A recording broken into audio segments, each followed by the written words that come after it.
Um, maybe you've never been to a retreat of mine or wondered what I do on retreats.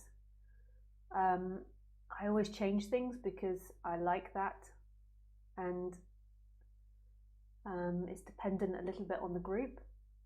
But what I normally do is I do about 2 or 3 hours work in the morning with people, and I normally do for 1 hour, the first hour, like a guided meditation or a guided silent sitting where you're going through the sensations of the body and seeing that really there is no body, but also getting to know your body.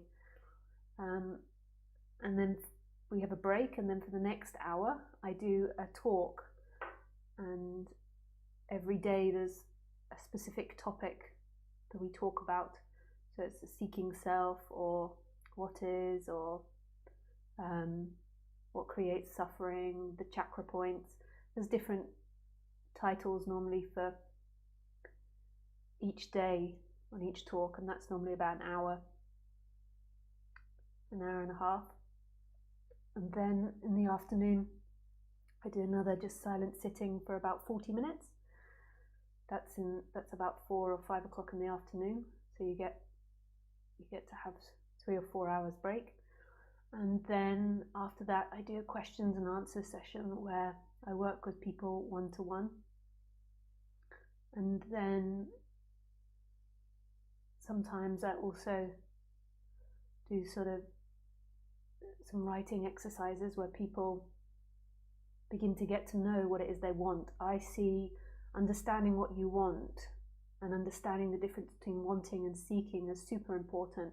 So I'm often trying to get people to see what it is that they want and then see what it is they're seeking for. So I can sometimes do different exercises with that. And in the evening, then we have dinner, and in the evening either do a dance, a film, or like a group exercise or some music. And that's how the days look. And sometimes I do the days in silence. What I quite like doing is we have silence till about 4 or 5 in the afternoon. So you just have silence from when you wake up till 4 or 5 in the afternoon, and then talk in the evening. But I also like to be group led. So another thing I do is I sometimes just give people's badges, and if people want to be silent, then they can put on their badge. For me, sitting with people for 3 meals a day on retreat and talking for every meal is too much. I'm an introvert and I recharge by myself and alone. And for an extrovert, that's like heaven. They love that. But for an introvert, that's not nice. So I tend to like it when we have 2 meals in silence, but I always try to see what the group likes. And then just 1 meal talking in the evening, which I really like. So you sort of get to know people, but it's not too much talking. But it's different personalities, and I like to go with what people want a bit on that side, because some people come to meet other people in non-duality, and so being on silent retreat isn't so favourable. And some people come to be really quiet because they've got a really busy life. So I set it up in different ways to try to let everybody have what they want.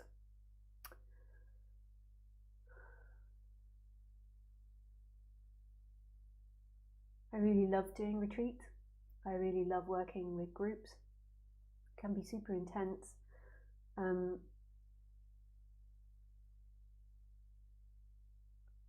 Because often I do the retreats by myself, so obviously there's a team that does all the organisation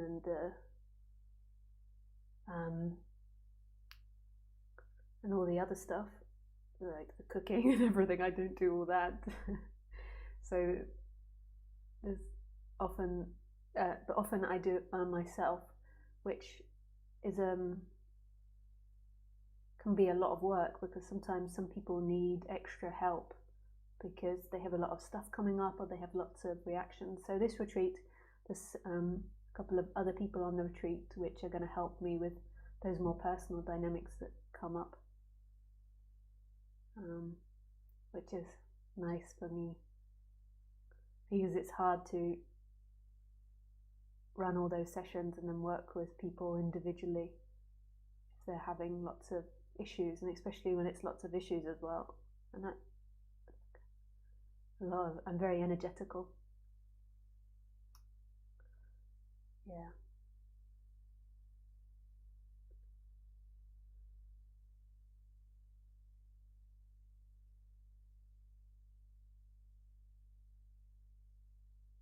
But I always feel with each retreat I'm learning and growing in that process with people of how to express this best.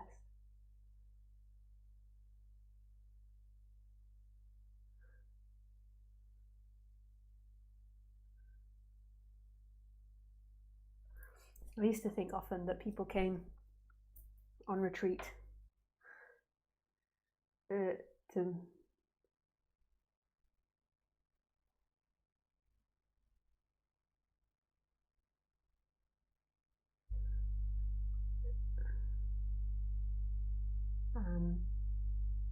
more socialize or meet people, but after working with people a lot now,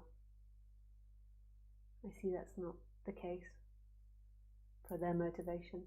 I think it's really, what I think is really beautiful about retreats for people is firstly they do get to meet other people in non-duality, which I think is really nice to have a supportive group that you can remain friends with after the retreat. But the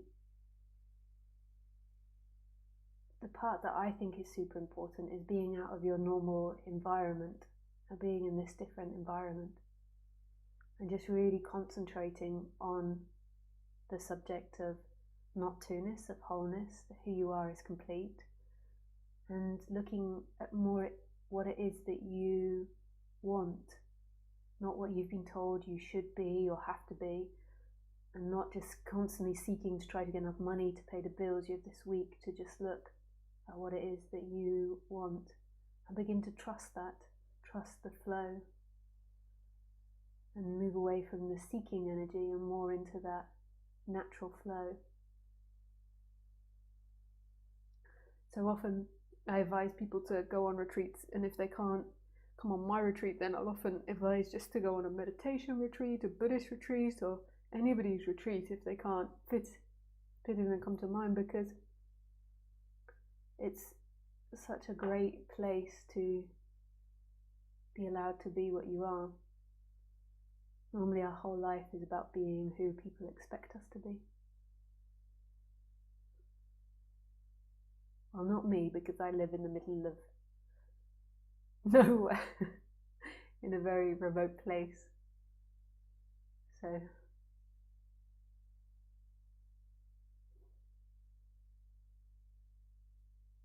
I don't have